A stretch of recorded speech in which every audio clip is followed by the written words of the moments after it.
마지막 주라서요. 복음에 관한 말씀 함께 나누는데 올해는 믿음에 관한 주제로 전체적으로 복음에 관한 말씀을 함께 나눌까 해서요. 이 말씀 선정했습니다. 갈라디아서 6장 14절입니다. 같이 읽겠습니다. 그러나 내게는 우리 주 예수 그리스도의 십자가 외에 결코 자랑할 것이 없으니 그리스도로 말미암아 세상이 나를 대하여 십자가에 못 박히고 내가 또한 세상을 대하여 그러하니라. 아멘.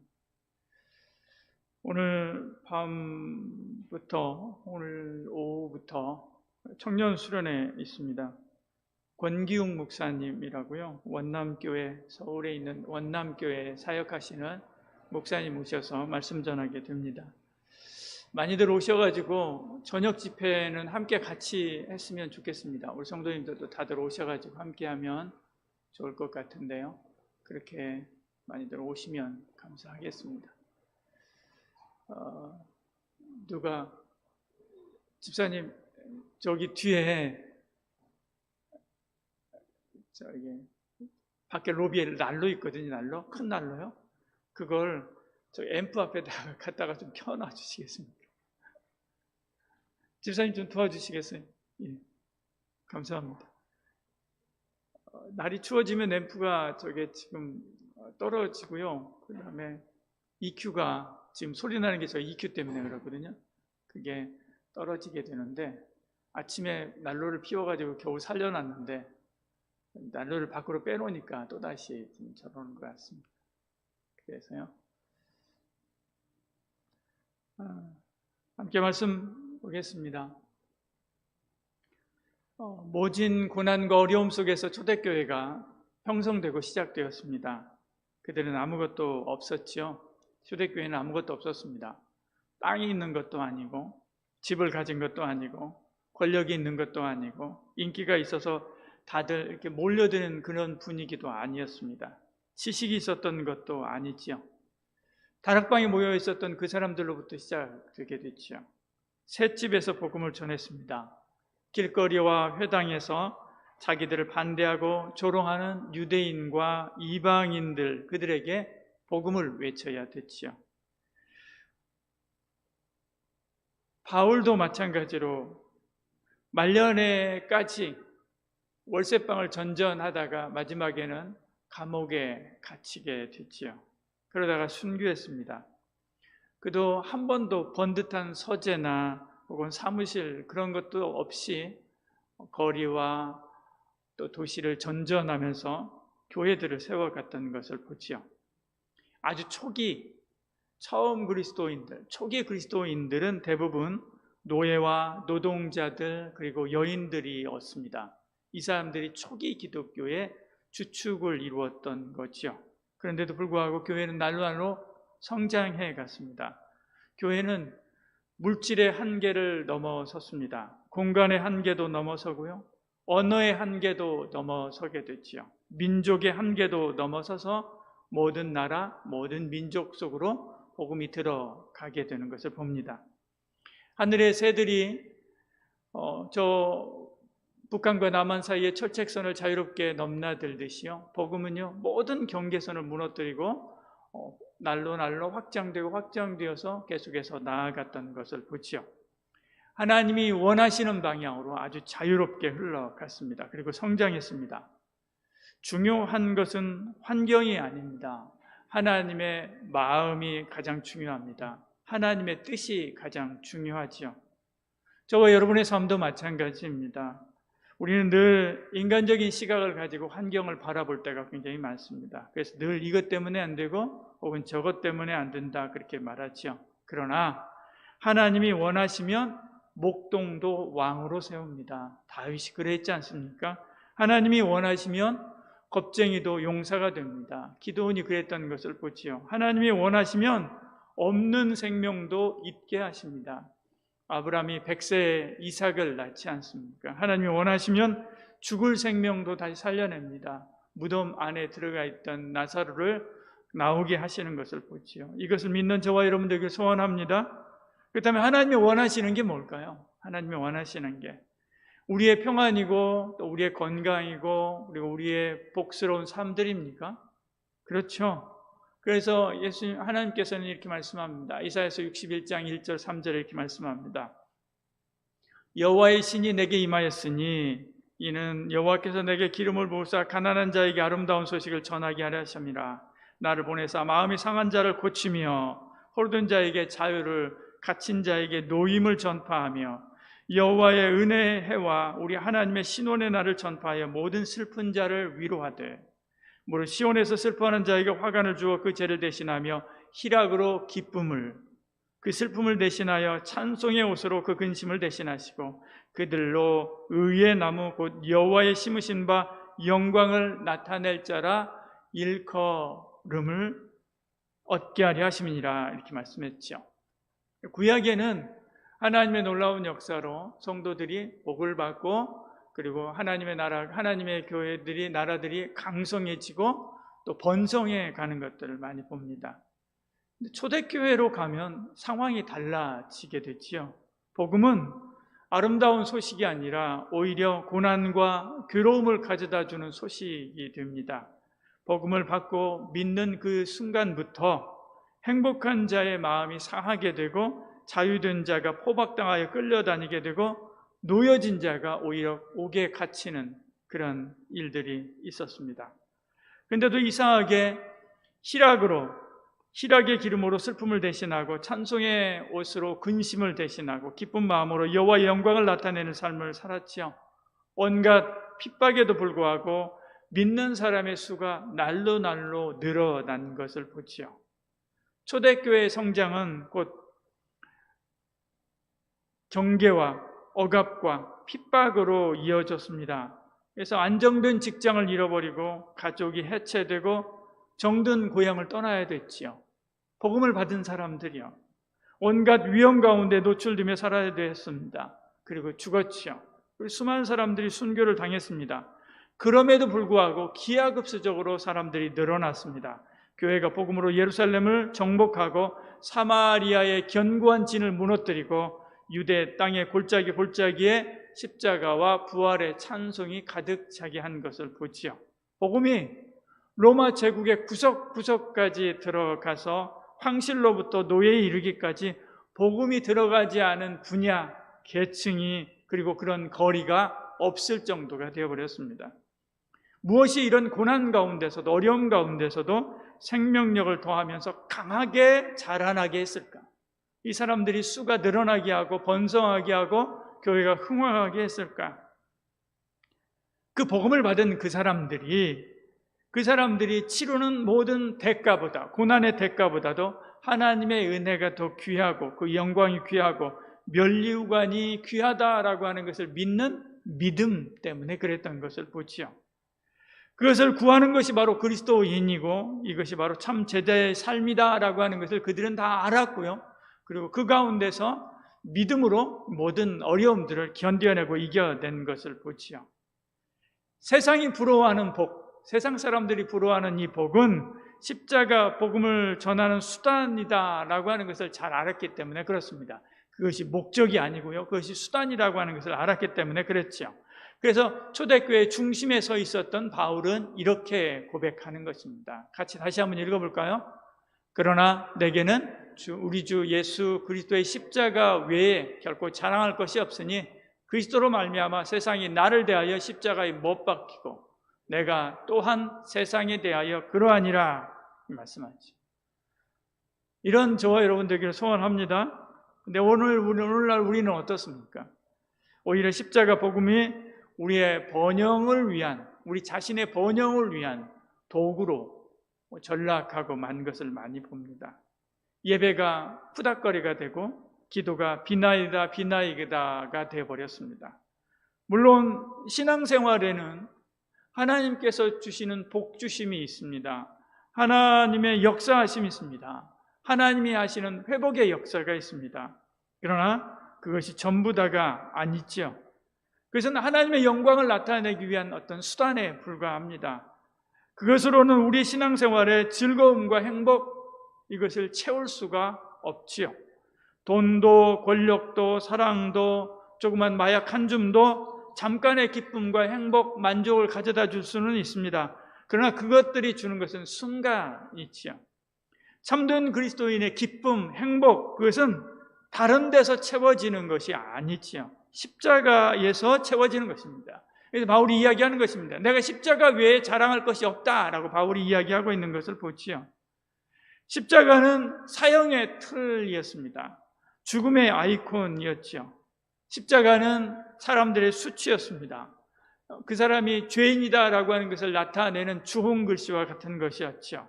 십자가는 죽음의 손잡이였습니다. 십자가는 분노와 원한의 형틀이었죠. 근데 주님은 바로 이 십자가를 천국 영생의 아이콘으로 바꿔버렸습니다. 성결과 거룩한 표식으로 바꾸고 생명의 손잡이로 바꿔버린 것을 보지요. 화해와 용서의 선물로 십자가를 바꿔놓은 것을 보지요. 그러므로 이 십자가를 사랑하는 사람마다 미움의 십자가, 저주의 십자가, 괴로움의 십자가, 피를 흘며 이를 가는 바로 그 십자가가 사랑의 십자가, 용서의 십자가, 복의 십자가, 즐거움의 십자가, 찬송의 노래를 부르는 그런 십자가로 바뀌게 된 것입니다. 여러분, 행복하지 않은 신앙생활 있을까요? 있습니다. 기쁨이 없는 신앙생활 있을까요? 있습니다. 괴로운 신앙생활 없나요? 있습니다. 물질에 복이 없는 신앙생활 있습니까? 있습니다. 건강에 회복이 없는 신앙생활 있습니까? 있습니다. 여러분, 행복하지 않는 신앙생활을 한번 생각해 보십시오. 예레미야 일생을 한번 생각해 보시길 바랍니다. 그게 행복했을까요? 평생 쫓기고 갇히고 맞았습니다. 그는 울고 또 울고 울어서 눈에 진물이 생길 정도가 되었고요. 그의 슬픔의 노래가 성경으로 써지기도 했습니다. 그게 바로 예레미야 예가입니다. 그는 평생 쫓기고 갇히고 맞았습니다. 말한다고 맞고 말 안 한다고 하나님께로부터 책망을 받았습니다. 그가 설교해도 아멘으로 대답하는 회중이 하나도 없었습니다. 평생 한 가정도 없는 개척교회만 섬기다가 말년에는 애굽에까지 가서 이민자 교회 하다가 쓸쓸하게 사라졌습니다. 호세아는 어떻습니까? 목회에 집중하지 못했습니다. 그는 바람난 아내 찾아다니기 바빴습니다. 그런데 그것이 그의 사명이었죠. 그것을 통해서 하나님의 사랑이 얼마나 큰지를 보여주려고 했었던 것입니다. 세상 사람들의 시각으로 보면 결코 행복한 삶이 아닙니다. 바울의 삶이 행복했습니까? 베드로의 삶이 행복했습니까? 오히려 예수님을 만나고 나서 그들은 불행한 인생을 살았던 것처럼 세상 사람들이 보기에는 그렇습니다. 그럼에도 불구하고 그러지 않았다는 것을 보지요. 기쁨 없는 신앙생활도 있습니다. 야곱의 신앙생활을 한번 생각해 보십시오. 그의 기쁨이 넘쳤을까요? 늘 형과 경제하고 싸우고 다투고 어떻게 하든 이겨보려고 늘 싸웠던 것을 보지요. 미움당하고 속고 속임을 당하고 형과 생사를 건 대치를 해야 됐고 딸이 강간을 당했고 그리고 자식들이 학살자가 되어서 자식들이 지명수배자 명단에 올랐습니다. 끊임없는 아내들의 반목과 질시, 그리고 큰아들은 빌하와 통간함으로 아버지의 침상을 더럽히기도 했고요. 유다의 자식들을 생각해 보십시오. 손주들이 낳는 족족이 아이들이 죽고 또 죽고 하는 일들을 반복합니다. 말년에는 자기 가족들이 다 굶어 죽어야 되는 그런 상황에 봉착하게 됐죠. 그래서 먹을 것 구하려고 애굽으로 자기 자식들을 보내지 않습니까?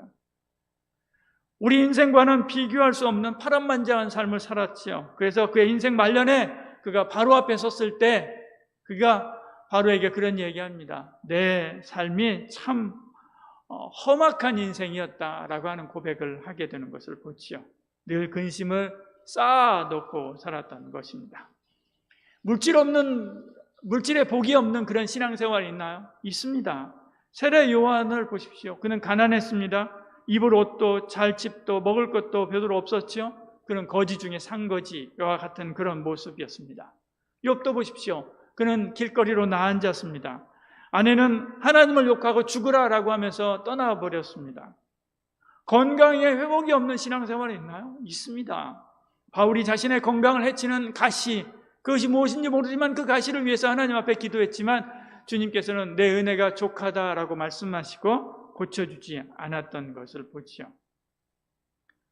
사실 이런 예들은 특별한 것임은 분명합니다. 그러나 대체로 주를 만나면 행복하고 기쁨이 넘치고 괴로움이 사라지고 물질의 복을 받고 건강의 회복을 얻는 것들을 많이 보았습니다. 그러나 끝까지 믿음 때문에 괴로운 인생을 살면서도, 힘든 인생을 살면서도 믿음을 지킨 이들이 있다는 거죠. 건강이나 질병이나 기쁨이나 고뇌나 부요나 가난이나 그것이 본질이 아니라는 거죠. 그것은 껍데기에 불과합니다. 그것이 본질이 아닙니다. 어디까지나 수단입니다. 우리의 영혼을 강하게 하는 수단이고 하나님의 영광을 드러나게 하는 수단이고 십자가를 자랑하게 하는 수단에 불과한 것이지요. 갈라디 6장 14절에 말씀하지 않습니까? 내가 십자가 외에 그래서 자랑할 것이 없다. 내가 예전에 부자였던 것, 로마 시민권을 가진 그런 사람이었다라고 하는 것 자랑할 것도 하나도 없고, 내가 지금 고난받고 힘들고 어려웠었다라고 하는 것도 사실은 자랑할 것도 없다라고 하는 이야기를 하는 것입니다. 나에게 자랑은 오직 십자가밖에 없다라고 이야기하는 것이죠. 여러분, 오직 그 예수님만 믿고 그리고 나타내는 삶을 살아가는 저와 여러분 되기를 축복합니다. 누가 예수 믿으면 잘 산다고 했습니까? 우리가 전도하다 보면 그런 이야기들 많이 합니다. 그렇지 않습니다. 이 잘 산다라고 하는 것이요, 세속적인 성공과 부요와 행복을 말한다면 결코 그렇지 않습니다. 심지어 이런 책도 있습니다. 누가 예수 믿으면 잘 산다고 했는가요? 신학대학 교수이기도 하고요, 인문대학 학장이기도 한 아프리카 내륙 선교에 들어가서 내륙에서 아프리카 선교를 하고 있는 빅터 쿨리진 선교사님이 쓴 책입니다. 그분이 당신하고 똑같은 시기에 들어가서 교회를 시작하고 했었던 다른 교회가 예수 믿으면 잘 산다고 해서 교회가 커지고, 그리고 이분은 지붕도 없는 그런 교회에서 목회 사역을 오랫동안 합니다. 그러다 어느 한 분이 성도님이 돌아가시면서 유산을 줘서 그걸로 지붕 겨우 하고 그러는데, 예수 믿으면 잘 산다고 하면서 기복주의 신앙으로 사람들을 현혹시키는 바로 그런 목회자가 있는 그 교회는 똑같은 시기에 들어왔는데, 그 교회는 큰 건물을 짓고 많은 사람들이 몰려드는 교회가 되었다라고 하면서 그것을 한탄하면서 쓴 책입니다. 1장에서 이런 얘기합니다. 어머니는 항상 그런 이야기를 했다고 합니다. 분위기 깨는 사람 되지 마라. 매사에 자신감을 가져야 된다. 성공한 사람들은 다 자신감을 가진 사람들이다 라고 하는 그런 이야기를 했습니다. 이렇게 건강한 자아상을 가지는 거 굉장히 중요하다라고 그도 이야기합니다. 그리고 인정합니다. 오늘 우리도 마찬가지로 그렇게 가르치지 않습니까? 그런데 그가 성경을 배우고 그리고 익히고 연구하고 또 가르치고 가르치다가 보니까 성경에는 그와 정반대의 말씀도 굉장히 많더라는 거지. 오히려 더 정반대의 이야기들 더 많이 했습니다. 우리가 잘 아는 마태복음 5장 3절 말씀입니다. 심령이 가난한 자는 복이 있나니 천국이 그들의 것이며 이렇게 말씀합니다. 예수님은 심령이 가난해야 된다라고 이야기합니다. 이 말씀은요, 불신자들조차도 기독교 윤리의 최고봉이라고 이야기하는 산상수훈의 첫머리입니다. 거기서 주님은 불행한 사람이 행복하다라고 말씀하고 있는 것을 보지요. 왜 불행한 사람이 행복할까요? 왜 자존감이 밑바닥인 사람이 행복할까요? 거기 바로 그 밑바닥에서 하나님을 만나고요, 예수님을 만나기 때문에 그런 것입니다. 자기를 부인하는 바로 그 자리, 자기를 죽이는 그 자리, 그 밑바닥에서 하나님이 주시는 자존감, 하나님이 주시는 행복, 하나님이 주시는 기쁨, 주님이 주시는 그 기쁨을 들고 일어나기 때문에 그 사람이 진짜 행복하다는 것이죠. 그래서 믿음의 위대한 인물들은 그 밑바닥에서 하나님을 만나고 그 사랑을 경험하게 됩니다. 그 밑바닥에서 나는 아무것도 아닙니다라고 하는 심령의 가난함을 경험하게 되고요, 하나님 주신 그 은혜를 붙잡는다는 것이죠. 이사야가 그러지 않습니까? 하나님을 만나고 나서요, 내가 망하게 되었다라고 이야기합니다. 이 망하게 되었다라고 하는 것이 심령이 가난한 상태, 자존감이 밑바닥인 상태입니다. 나는 이제 큰일 났다, 난 죽었다라고 하는 거지 않습니까? 예레미야가 하나님을 만나고 나서 나는 어린아이다 라고 이야기하고 고백하는 것을 보지요. 나는 아무것도 모르는구나 라고 하는 것을 고백하는 것입니다. 심령이 가난해진 것이지요. 바울이 주님을 만나고 나서 자신의 과거의 삶이 똥무더기와 같았다라고 이야기하는 것을 보지요. 자존감이 밑바닥인 거예요. 토마스 캠퍼스는 토마스 아 캠퍼스는 그리스도를 본받아라고 하는 책에서 이렇게 이야기합니다. 훌륭한 사람들은 항상 애통하고 비탄해야 될 것들을 충분히 발견한다. 그들은 자신을 더 가까이서 살펴볼 수 있도록 더 슬피 울게 된다. 하나님을 만났을 때 그 앞에서 내가 아무것도 아니구나라고 하는 것을 매일 매순간 절감하고 그리고 하나님 앞에서 그것을 발견하고 자신의 심령의 가난함을 경험한다는 것입니다. 이처럼 우는 자가 복이 있습니다. 애통하는 자가 복이 있나니 이렇게 말씀하죠. 하나님께 가까이 가면 가까이 갈수록 울지 않을 수가 없기 때문에 그렇습니다. 주변 사람의 영적인 비참함을 보기 때문에 울지 않을 수가 없는 것이고요. 자기 영혼의 가난함, 비참함을 보기 때문에 울지 않을 수가 없는 것입니다. 심령이 가난한 자는 복이 있나니 라고 할 때 이 가난하다라고 하는 것은 푸토코스라고 하는 말입니다. 웅크리고 위축된 사람. 이것은 꼭 무엇을 표현하느냐면 거린이요. 사람들 앞에 몸을 납작 엎드린 것을 표현하는 것입니다. 근데 세상은 뭐라고 이야기합니까? 강한 자가 복이 있다라고 이야기합니다. 부유한 자가 복이 있다라고 이야기하죠. 그러나 바울은 그것을 자랑하지 않았습니다. 큰 집을 자랑한 적이 한 번도 없고요. 오히려 그가 자랑했다고 한다면 그것도 억지로 자랑한 것입니다. 거짓 선지자들이 자기들의 고난을 자랑했다 할 때 바울이 억지로 그것에 대해서 반박하기 위해서 자랑한 게 이것입니다. 정신없는 말을 하거니와 내가 더욱더 그렇다. 내가 수고를 넘치도록 하고 옥에 갇히기도 하고 더 많이 맞기도 하고 매도 맞고 수없이 죽을 뻔했고 유대인들에게 40에 한 번 감한 매를 받기도 하고 라고 한 이야기들을 계속해서 이야기합니다. 주님을 위해서 가난하고 매 맞고 울었던 그에게 복이 있었던 것이죠. 우리는 약하고 힘들고 배고프고 낭망하고 불쾌하게 여기는 것들은 다 사단이 주는 것이라고 생각합니다. 우리는 부유하고 행복하고 평안한 것은 다 하나님이 주는 것이라고 생각합니다. 반드시 그렇지 않습니다. 하나님이 주시는 환난도 있습니다. 하나님이 주시는 시험도 있습니다. 욥이 그랬지 않습니까? 반면에 사단이 주는 평안도 있습니다. 사단이 주는 부유도 있습니다. 주님께 다가와서 영생이 무엇이냐라고 묻는 젊은 청년이 그에게 너 율법 다 지켰느냐? 10계명 다 지켰느냐? 지켰다라고 이야기하지 않습니까? 그러면 네가 가지고 있는 거 모든 거 팔아가지고 가난한 사람들한테 나눠주고 나를 따르라 그렇게 말씀합니다. 근데 그 사람이 그러지 못합니다. 돌아가지 않습니다. 돌아가지 않습니까? 그 다음에 하시는 말씀이 뭔지 압니까? 이 말씀입니다. 낙타가 바늘기로 들어가는 것이 부자가 하나님 나라에 들어가는 것보다 낫다. 바로 그 이야기하면서 이 이야기를 하시는 거예요. 여러분, 세상 사람들의 부여와 성공과 승리 그것을 부러워하지 마시길 바랍니다. 이 모든 것을 한 패키지로 묶은 것이 뭐냐면 돈이죠. 돈이 있으면 부유하고 돈이 있으면 성공하고 돈이 있으면 승리하는 세상입니다. 그러나 바울은 오히려 그것을 강력하게 경계하지요. 돈은 일만하게 뿌리다 라고 이야기하는 것을 보지요. 그렇다고 해서 우리는 돈을 다 버리고 가난한 사람, 가난한 자리로 나가야 되는가? 그렇지 않죠. 교회를 유지하는 것도 돈이 필요합니다. 선교하는 것도 돈이 필요하고요. 구제하는 것도 돈이 필요합니다. 아닙니다. 하나님보다 돈을, 하나님의 나라보다도 성공을, 하나님의 나라보다도 황금의 나라를 추구하지 말라라고 하는 것이지요. 중요한 것은 하나님을 만나고요. 그리고 그 앞에서, 주님 앞에서 내 영혼이 탈탈 털리는 거예요. 그리고 하나님이 주신 은혜로 성령님의 충만함으로 일어나는 것이죠. 이런 삶에는, 그렇게 일어난 사람의 삶에는 고난도, 가난도, 아픔도 전혀 문제가 되지 않습니다.